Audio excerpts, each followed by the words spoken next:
Imaginez qu'un beau matin, vous emmeniez votre costume, messieurs, ou votre tailleur pour vous, mesdames, au pressing.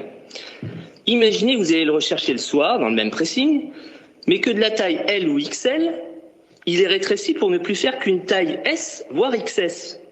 Vous diriez, c'est un mauvais pressing, je leur confierai plus mes vêtements.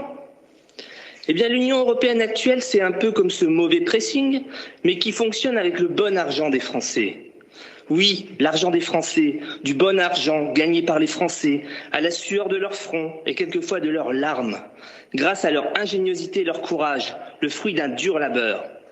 Tous les ans, la France apporte au budget de l'Union européenne 27 milliards de nos bons euros. Et une fois passée par ces lessiveuses, l'Union européenne nous en reverse gracieusement 17 milliards. 17 milliards sur 27, un peu plus de la moitié, chers collègues, la moitié. Et en plus, ils veulent nous imposer la façon de dépenser notre argent. Considérez donc, chers collègues, que les fonds européens des programmes Interreg que nous évoquons aujourd'hui, ce n'est pas de l'argent magique, ce n'est pas une manne qui tombe du ciel, mais c'est l'argent des Français qui retombe de la table de l'ogre bruxellois sous forme de miettes. Le milliard de ces fonds Interreg devrait presque être le double si nous n'étions pas soumis au bon vouloir des technocrates non élus de l'Union européenne. Imaginez ce que nous pourrions faire dans nos 3 régions avec 1 milliard de plus. Alors, ceci étant dit, vous nous demandez ce jour d'approuver le contenu des 3 programmes de coopération territoriale européenne dénommés Interreg, Rhin supérieur, Grande Région et France-Wallonie-Flandre pour la période 2021-2027.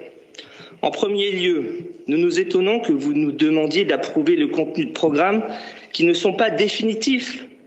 En effet, ces programmes n'ont pas encore été validés par les différents comités de suivi. Et ça, c'est le Césaire qui le dit. Ensuite, nous déplorons la traditionnelle complexité, encore une fois, d'accès à ces fonds pour les porteurs de projets qui n'ont pas accès à des compétences d'ingénierie financière suffisantes. C'est un frein énorme à la mobilisation de ces fonds. Permettez-moi, à ce titre, d'avoir une grosse pensée pour les milliers de maires de petites communes de nos 3 régions qui devront demain affronter la machine technocratique européenne pour monter leurs projets. Nous préconisons donc un accompagnement technique plus important des porteurs de projets et la mise en place d'avances de trésorerie pour les petites structures pour atténuer les délais d'attribution de ces fonds.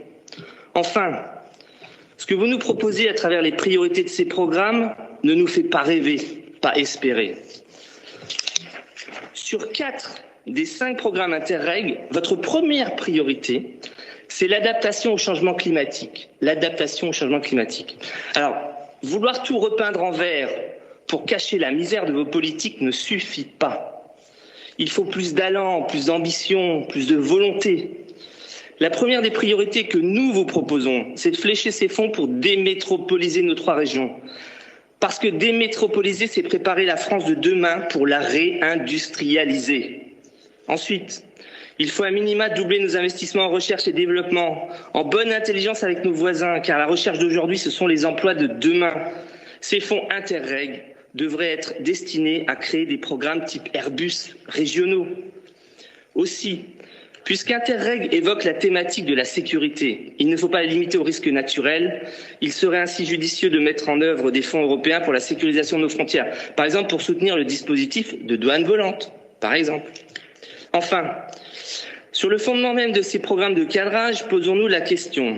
Avons-nous besoin du chaperonnage de l'ogre bruxellois pour discuter en bonne intelligence avec nos voisins transfrontaliers?